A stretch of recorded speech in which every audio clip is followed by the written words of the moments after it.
ఓం నమ శివాయ. శివ పూజలో ప్రదోషకాలానికి ఉన్న ప్రాముఖ్యత అంతా ఇంతా కాదు. ఇంతకీ ఈ ప్రదోషకాలం అంటే ఏమిటి?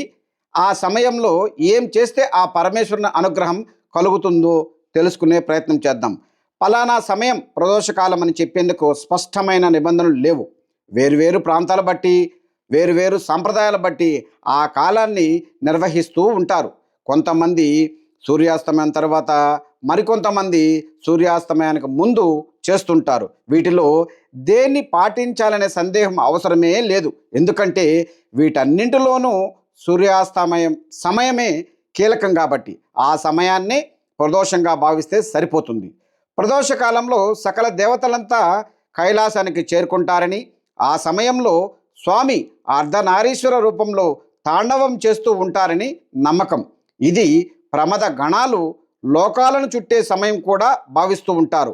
ఈ సమయంలో కనుక ఈశ్వరుని సేవిస్తే ఆయన అనుగ్రహం తప్పక లభిస్తుందనేది పెద్దల మాట. ఈ సమయంలో ఆలయం లేదా పూజ గదిలో స్వామి ముందు కూర్చుని ఆయనకు ఇష్టమైన రుద్రం పఠించిన, శివ పంచాక్షరి వంటి స్తోత్రాలు లేదా మహామృత్యుంజయ వంటి మంత్రాలు పఠించిన విశేషమైనటువంటి ఫలితం ఉంటుంది. శివుడు ఆజ్ఞ లేనిదే చీమైనా కుట్టదనేది సామెత. అలాంటి లయకారుడైనటువంటి శ్రీ పరమేశ్వరుని అనుగ్రహాన్ని సాధించేందుకు ప్రదోషకాల పూజ ఓ అద్భుతమైన అవకాశం భావించవచ్చు.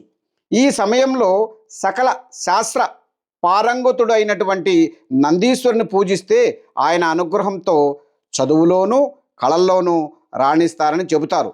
ఈ నెల 27వ తేదీ గురువారం ప్రదోషకాలంలో శివాలయంలో శివ నందీశ్వరులకు జరిగే ప్రదోషకాల అభిషేక సేవలు చేసినా, పూజలు చేసినా లేక దర్శించిన విశేషమైన పుణ్యఫలితం లభిస్తుంది. ఓం నమ శివాయ.